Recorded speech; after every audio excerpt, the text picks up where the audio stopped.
Milord Patriarca, a vuestra petición, mis escribas y yo trabajamos para compilar nuestras copias ajadas del bestiario de Zantaster en un único volumen, reproduciendo su texto más trascendental sobre la flora y la fauna de Gur. Ha probado ser una tarea abrumadora. Incluso tras la pérdida de tanto material académico durante la Era del Caos, la obra de Zantaster representa un vasto corpus de conocimiento. Mi teoría es que lo que atribuimos unánimemente a un único autor incorpora en realidad el trabajo de otros escritos. Resulta increíble que una persona pudiera viajar tanto por Gur y sobrevivir a tantos peligros, a menos que fuera alguien con el favor del mismísimo Dios Rey. En cualquier caso, se incluyen extractos selectos para vuestro escrutinio. En nombre del Dios Rey, Herolf Agravam. Escribe Excelso.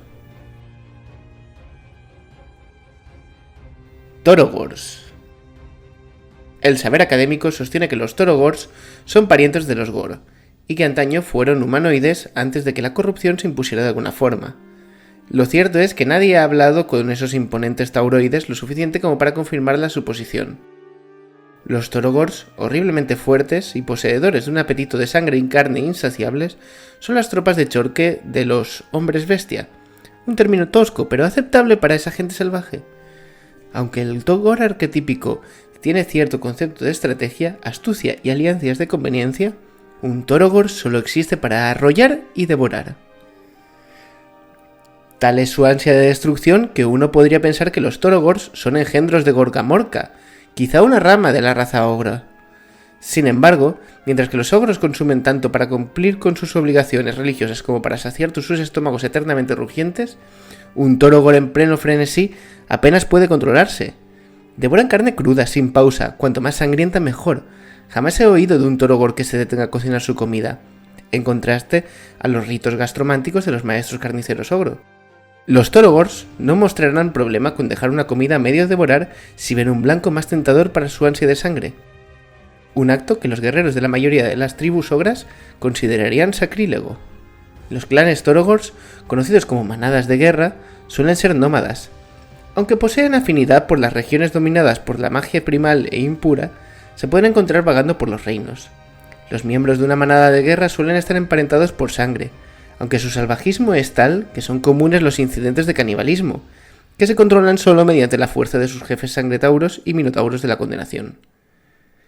La relación entre Torogors y las más grandes gorgonas y Zigors no está clara, pero las apariencias sugieren que debe existir alguna. Quizá los segundos sean ejemplos de primeros que se adentraron demasiado en tierras salvajes o se dejaron llevar por su ansia de carne y se hincharon de forma desproporcionada. Los Torogors son extremadamente supersticiosos y creo que poseen una forma primitiva de cultura. Los viajeros me han hablado de ídolos o túmulos de roca adorados por esas criaturas y a los que en algunos casos alimentan con sangre enemiga. Los Torogors han sido vistos defendiendo lo que parecen ser altares a poderes antiguos y oscuros, y estoy seguro de que muchos lectores habrán oído fábulas sobre héroes valientes cuya historia acaba en sus estómagos. Los chamanes de los Gors parecen tener cierto dominio sobre los Torogors, y no es inusual ver a estas criaturas como escolta de estos místicos, para disuadir asesinos con su mole. Dientes de sable gélidos. Los dientes de sable gélidos son terrores de las llanuras heladas de Gur, depredadores felinos con colmillos que pueden alcanzar el tamaño del antebrazo de un humano. Destacan derribando presas grandes. En su hábitat, muchas criaturas poseen gruesas capas de grasa o músculo, y una de ellas puede mantener a una manada durante mucho tiempo. Los dientes de sable gélidos cazan con increíble regularidad, y lo han hecho desde que las tribus gurianas los inmortalizaran en pinturas rupestres. En esto son similares a los ogros nómadas de la tundra, que no solo usan la sangre helada de los dientes de sable gélidos como ingrediente de sus pociones chamánicas, sino que también se los ha visto cazando junto a ellos, probablemente en base al entusiasmo compartido por la persecución y la caza. Sus patas son anchas y firmes para caminar sobre la nieve. Sus garras son suficientemente afiladas para alcanzar presas que huyen, pero sus armas más potentes son sus infames colmillos. Pueden penetrar hasta el pellejo de un rino buey, y en combinación con los poderosos músculos de su cuello, al que sacudir la cabeza violentamente, rompen la columna de su presa y le abren la garganta limpiamente. Aunque también tienden a romperse si se hunden demasiado en un objetivo. Los colmillos crecen con considerable rapidez, asegurando que las bestias puedan retomar pronto la caza. Cocatriz. Si tus viajes te llevan a entradas de cuevas flanqueadas por rocas que parecen guerreros aterrados, te imploro que des la vuelta. Estos son los dominios de las cocatrices. No puedo imaginar los orígenes de estos horrores, parte serpiente y parte ave. Sin duda fueron tocadas por los poderes antiguos y malignos. Por suerte, las cocatrices rara vez salen de sus guaridas y prefieren comer carroña o presas heridas. Pero cuando surgen sus instintos feroces es súbito y sorprendente. Tal fue el fin de mi escolta Torstig, que buscó refugio en la caverna de una cocatriz. Ay, el pico de una cocatriz es afilado y sus garras son malignas, pero no son el arma por las que se conoce. Al mirar a los ojos de una cocatriz, el cuerpo de uno es abrumado por energías disformes y acabas transfigurado en piedra. Hasta un mero vistazo puede iniciar la transformación.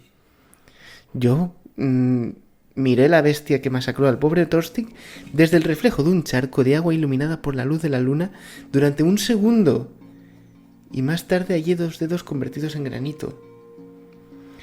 Varios vagos creen que quienes son maldecidos por una cocatriz retienen una chispa de vida y permanecen conscientes a pesar de su inmovilidad. Es quizá afortunado que estas criaturas no devoren piedra igual que carne, aunque sus hábitos alimenticios sean desagradables, crueles y extensos también. Estegadones. En mis viajes por Gur he encontrado muchas criaturas poseedoras de gran fuerza, resistencia o apetito. Rara vez he observado todas esas cualidades juntas tan completamente como en el Estegadón. Es tan maravilloso contemplar a estas criaturas colosales y reptilianas de las selvas profundas como aterrador cruzarse en su camino. Una vez el Estegadón elige una ruta, es casi imposible desviarlo. Sus viajes migratorios a través de sus hogares tropicales no son difíciles de rastrear. Solo hace falta seguir el rastro de comida devorada y muescas anchas que dejan sus pesados pasos. Los estegadones no son demasiado inteligentes y su vista es notablemente mala. Sin embargo, su mole corporal y sus gruesas escamas suelen ser bastantes para protegerlos de la mayoría de los depredadores, igual que sus cuernos. La cresta de un estegadón es muy difícil de perforar y en combate lo usa como un escudo. Meneará su gruesa cola para aporrear a enemigos que intenten flanquearlo y se volverá contra los enemigos peligrosos directamente, forzándolos a enfrentarse a la parte más defendible de su anatomía. Los estegadones son omnívoros y sus bocas similares a picos pueden aplastar cualquier cosa si tienen tiempo. Esto les permite mantener sus migraciones sin pausa, abriéndose paso por la jungla y sustentándose en movimiento. La potencia física y el espíritu indomable de los estegadones ha llevado a varios grupos tribales a adoptarlos como iconos de adoración, incluyendo, según mis fuentes, al pueblo lagarto, que se dice que vive en las junglas de Mequitopsara. Es aconsejable acercarse a los relatos de autoproclamados exploradores con ánimo de duda, pero las historias que he oído sobre estegadones domados como bestias de guerra por estas extrañas criaturas tienen algo de verdad. Los medios precisos por los que lo han conseguido cuando otros no, siguen siendo totalmente desconocidos para mí. En una nota más práctica, las escamas de estegadón son tan densas que se han convertido en un material muy deseable para armeros.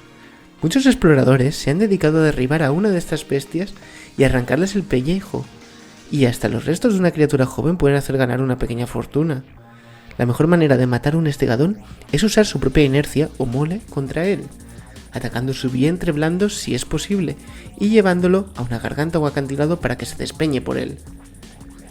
Los estegadones, por desgracia, son muy capaces de defenderse, y la mayoría de cazadores muere pronto, lo que, en opinión de quien escribe, es un destino justo para quien pone en peligro a estas majestuosas criaturas. Si se consultan las leyendas del pueblo lagarto de Mequitopsar, se puede intuir que están de acuerdo con mi parecer. Es innegable que muchos que han alardeado de haber matado un estegadón han hallado un fin misterioso, bien desvaneciéndose o bien siendo asesinados por asaltantes desconocidos, tras los que sus restos medio devorados aparecen en los límites de las junglas de la región. Carnosaurio. El carnosaurio es sin duda el depredador alfa de la selva. Aunque no es el monstruo guriano más grande ni el más horripilante, la violencia de estas criaturas los separa en una clase propia. Pocos han visto un carnosaurio y han vivido para contarlo, y quienes lo han hecho han quedado marcados para siempre por ello, ya sea física o psicológicamente, o ambas. Yo fui capaz de conseguir un guía por Mequitopsara, tras muchas negociaciones, y solo gracias al dios rey logré sobrevivir. Mientras dicto este texto, me acosan fiebres abrasadoras y pesadillas persistentes. Mis compañeros no fueron tan afortunados. Aún así, aunque contemplé a un carnosaurio salvaje durante unos momentos, la visión ha quedado grabada en mi memoria. Si los habitantes tribales de Bexoxtol son sinceros cuando cuentan relatos de antiguos semidioses reptilianos, solo puedo asumir que se refieren a estas bestias. Hasta he oído cuentos sobre carnosaurios usados como monturas por el pueblo lagarto que mora en las selvas de Mequitopsara. Y me lo puedo creer, pues su famoso salvajismo sin duda haya rival en estos saurios titánicos. Cada centímetro del carnosaurio está diseñado para cazar y matar. Sus cuerpos son largos y sinuosos, lo suficientemente esbeltos para cargar con velocidad aterradora, pero lo suficientemente corpulentos como para apartar cualquier cosa que se interponga en su camino.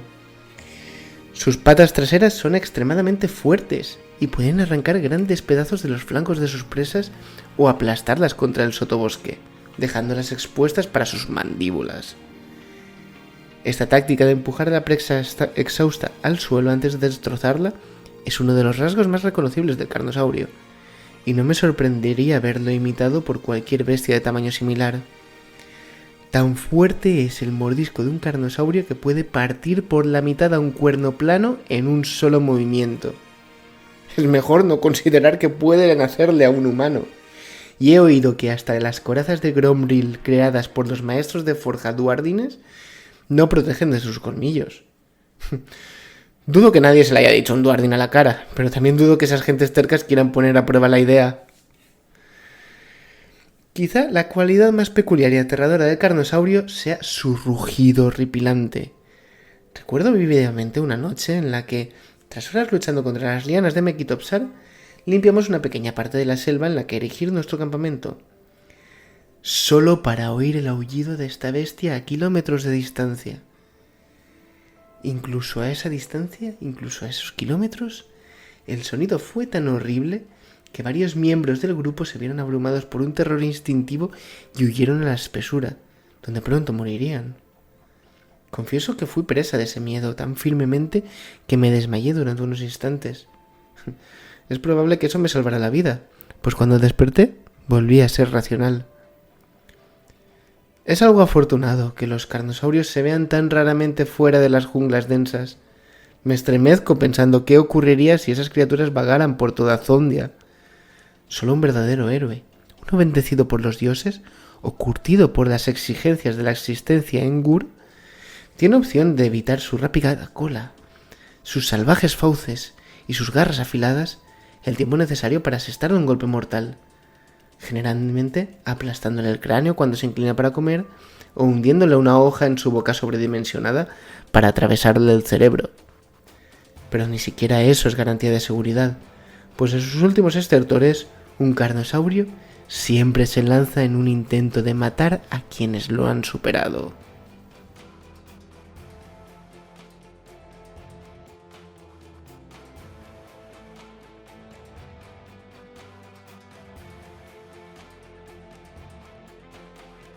Strogoths aguas turbias.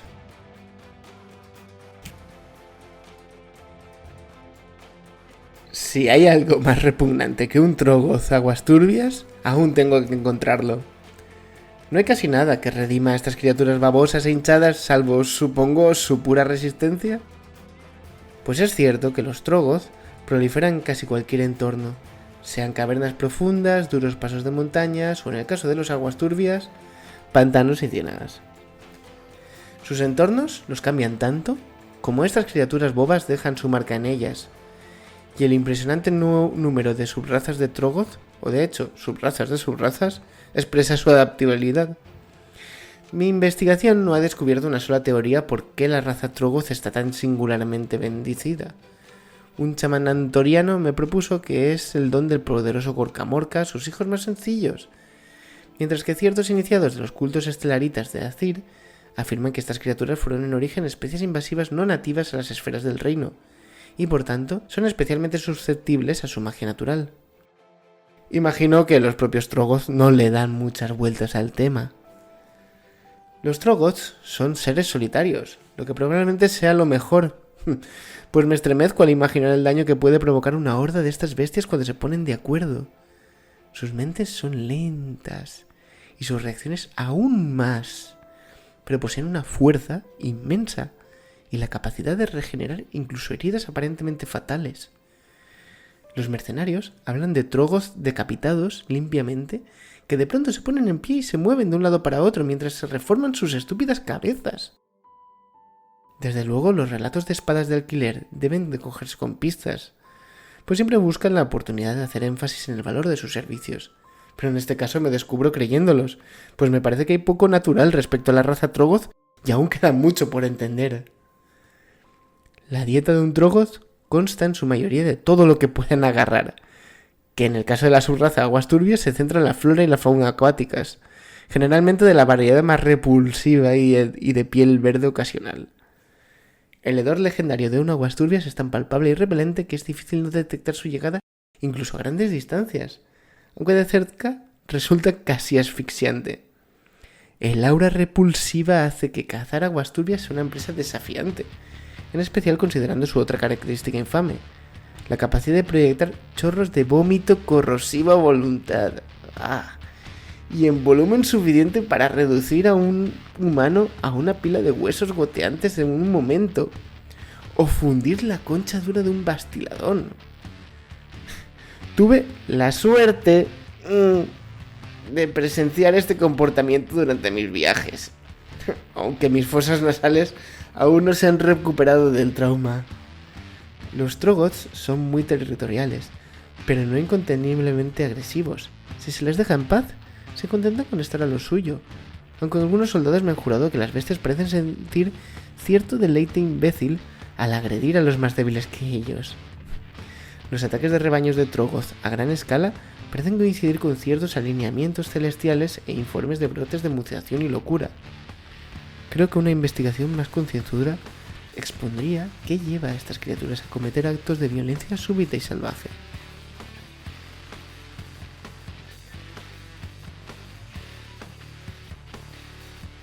Escuerzos alados. Bueno, debo comenzar con una disculpa a los Troggoth. Los he denominado las criaturas más viles de la creación, pero eso fue antes de considerar a los escuerzos alados.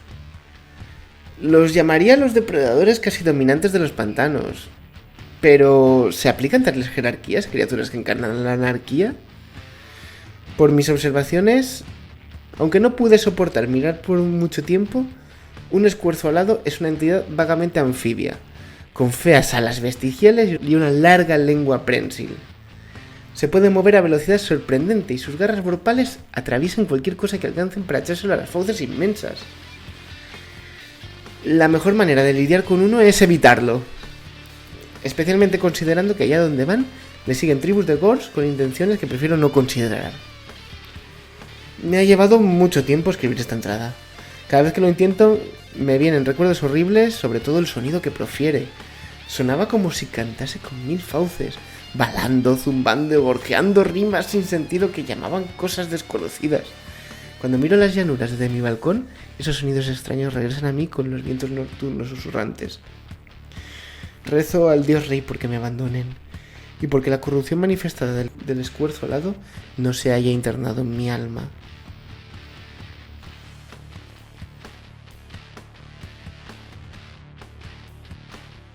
Cuernoplano zondiano. El término cuernoplano abarca varias razas de cuadrúpedos grandes que se hallan por todo Gur. Suelen ser herbívoros, aunque en el reino de las bestias hasta un comeplantas puede ser algo peligroso, dado que todas las formas de vida pueden defenderse violentamente. Los cuernoplanos varían enormemente en tamaño y apariencia, pero los más poderosos sobrepasan aún este gadón. Sus características más distintivas son los cuernos como espadas, que pueden infligir daño masivo a depredadores incautos cuando mueve la cabeza de un lado a otro como defensa. Estas criaturas son pesadas y poco listas, y se les desorienta y distrae rápido con movimientos erráticos y ruidos fuertes. Los cuernoplanos han sido cazados por casi todas las especies carnívoras de Gur, y es una maravilla que aún sobrevivan. Matar a un cuernoplano no es algo fácil. Son casi insensibles al dolor. He oído relatos de Orruks tribales que llenan el pellejo de un cuernoplano adulto de flechas y lanzas solo para que la bestia apenas registre su presencia. Solo cuando defienden a sus crías o son provocados repetidamente se tornarán violentos, y aconsejaría a los lectores que aseguren la distancia entre sí mismos y las bestias en estas circunstancias. Sus enormes estampidas han aplanado extensiones completas de Gur.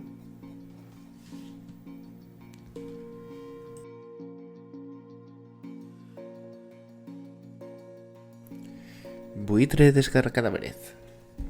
Mis expediciones por los pantanos de Zondia fueron piadosamente cortas. Piadosamente porque, si doy crédito a una pizca de lo que dicen viajeros y soldados, tendríamos que evitar los pantanos más profundos. Allí no nos espera otra cosa más que una muerte horrible a manos de carnívoros horrorosos. Y pocos hay más horripilantes que las bestias aviares que al parecer apodan desgarracadáverez, los pieles verdes de las ciénagas. Agradezco al dios rey no haber tenido que ver una de estas abominaciones en persona, pero fui tan afortunado, o desafortunado, como para hallar los restos de una de estas bestias dentro de los límites de Drodaven, un asentamiento erigido en torno a las tierras pantanosas del norte de Zondia. A partir del cadáver he intentado concebir cómo sería una de estas criaturas en su pleno esplendor, aunque quizá no debería haberlo hecho. Drodaven ha permanecido en silencio desde entonces, y dadas las historias de seres malignos que acechan los pantanos gurianos, quizá no deberíamos arriesgarnos a investigar demasiado qué ha sido de él. La mayoría de esta entrada es, por tanto, conjeturas, pero hay suficientes mitos paralelos relacionados con los desgarracadáveres como para hacer deducciones.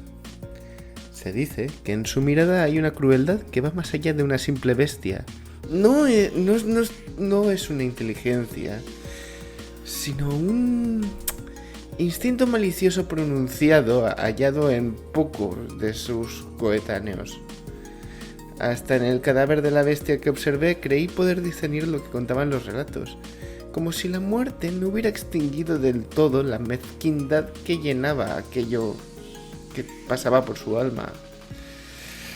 Son criaturas inmensas y desgarbadas, armadas con un pico malignamente curvo y garras que imagino que podrían empalar un caballo de guerra fácilmente. Los cuentos hablan de que los desgarracadáveres favorecen la astucia sobre la brutalidad. No poseen la densidad muscular suficiente para desafiar directamente a los verdaderos titanes de Gur, y su temperamento supuestamente odioso sugiere que no lo harían, no al menos cuando se le ofrece la oportunidad de dejarse llevar por una crueldad excesiva.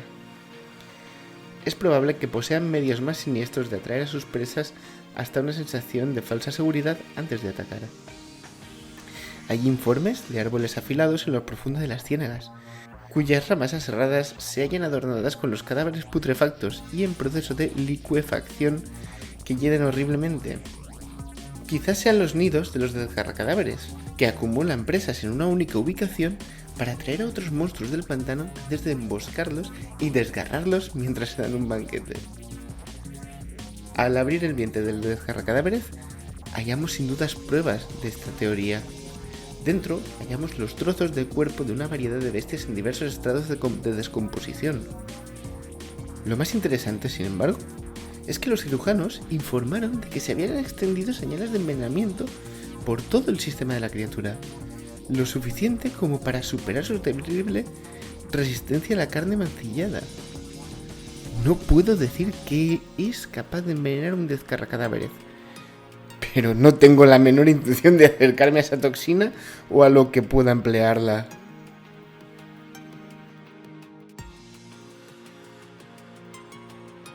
Musgo urticante. musgo urticante es producto de las ciénagas gurianas y se ha extendido por el continente zondiano y más allá. En apariencia es similar a la flora más tropical, aunque se ha observado que algunos especímenes emiten un extraño brillo. Este resplandor inquietante probablemente sea producido por las variedades de hongos que parecen tener una relación simbiótica con el musgo, más que por la propia planta. El musgo se ve atraído por los recovecos oscuros y húmedos y no prolifera sobre piedra o madera, sino sobre carne. Cuanto más repugnante, mejor. El musgo urticante se ha observado sobre los cuerpos de criaturas cuya higiene no es su principal preocupación. Por ejemplo, los pieles verdes, ogros, hombres bestia y los caníbales de los reinos caídos. Aún así, ha habido brotes de musgo urticante entre las poblaciones civilizadas y solo se puede contener mediante cuarentenas intensivas. Al principio, los efectos del musgo son relativamente benignos, pero muy irritantes. Produce a su huésped un impulso por rascarse persistente e irresistible. Si no se trata, el musgo se vuelve más perturbador. La infección penetra más y más en la carne, haciendo que se ampolle y se separe del hueso con el tiempo, un proceso que se acelera por el rascado frenético del huésped. Además, si uno consulta los registros, se puede ver que los brotes suelen coincidir con las instancias de crímenes violentos e inestabilidad social creciente. Algunos dicen que el musgo hace que la mente pique tanto como el cuerpo, lo que lleva a los afligidos a la locura, o de un modo más fino, que la propia planta infecta la mente y de que alguna forma asume el control de su huésped.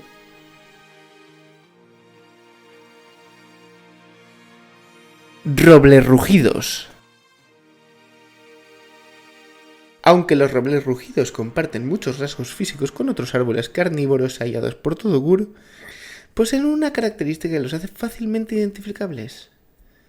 Estos árboles han desarrollado un curioso medio de propagación. Cuando sus raíces sienten el pisoteo de un ejército que se acerca, mandan una señal al tronco que procede a emitir profundos ronroneos de barítono a través de los sacos aéreos y canales que albergan su interior. Dada la naturaleza beligerante de muchos habitantes de Gur, esto provoca que miembros de la fuerza de paso, típicamente ogros y orruks, que se encuentran en la abundancia en las duras regiones donde crecen los robles rugidos, golpeen la corteza rugiente en desafío, lanzando así los racimos de semillas del árbol al viento. Encuentro fascinante esta astuta adaptación, especialmente en un reino tan dominado por criaturas que dependen de la fuerza bruta para sobrevivir. Sin embargo, uno no puede detenerse a examinar estos árboles demasiado tiempo.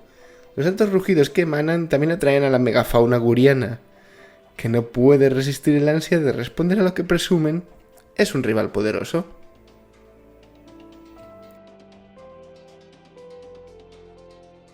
Esferas de hierba rastreadora. A menudo se ha debatido si es más seguro atravesar las sabanas de Gur durante el día o durante la noche. Un argumento por lo segundo es la reducida oportunidad de toparse con esferas de hierba rastreadora. Estas vainas boyantes y cubiertas de espinas, cuyo tamaño oscila entre el de un puño y el del cráneo de un gargante alfa, flotan y ruedan por las llanuras con una velocidad lenta pero imparable, oscilando a cada golpe de aire caliente. La mayoría del tiempo pasan sin hacer daño y desde la distancia pueden parecer casi majestuosas. Pero si las esferas de hierba rastreadora detectan el aroma de un animal en la brisa, cambiarán de dirección al tiempo y se dirigirán hacia el nuevo objetivo con dedicación inquietante, viajando en línea recta tan lejos como puedan. He leído informes aterradores de cientos de estas plantas espinosas que bajan por una colina como una sola, y cómo la confusión divertida de los testigos se convertía en horror cuando las esferas ganaban velocidad y abrumaban a la presa, rodeándola y absorbiendo sus fluidos vitales con las finas púas. A menudo, un campo lleno de cadáveres exsanguinados con múltiples heridas penetrantes es señal de paso reciente de esferas de hierba rastreadora.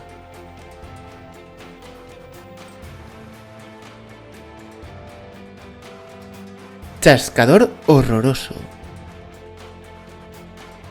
Los chascadores horrorosos son criaturas nativas de los humedales de Gur, en especial los que tienen grandes masas de agua estancada y fría. Como los cuernoplanos, no se sabe que alcancen un tamaño en particular. Se cree que el cuerpo de un chascador no deja de crecer y crecer y crecer del todo. y que sus conchas crecen con ello hasta un punto. Por lo tanto, se ha sugerido que los especímenes más grandes salen de sus conchas en busca de hogares mayores, como ciertas especies de cangrejo nativas de las costas de los colmillos. Pese a su naturaleza mayormente sedentaria, los chascadores horrorosos pueden ser salvajes y están más que dispuestos a atacar intrusos en sus dominios, aunque sean mucho más grandes que ellos. De acuerdo a los exploradores de pantanos forzados a lidiar con estas criaturas de continuo, no son un plato especialmente delicioso. El pico de un chascador está impregnado por una secreción tóxica producida por glándulas en sus garras delanteras. Los cazadores de pieles verdes creen que ciertas tribus moradoras del pantano recobran sus armas con esta sustancia y que un único chascador muerto puede proporcionar a una banda venenos letales para varias semanas.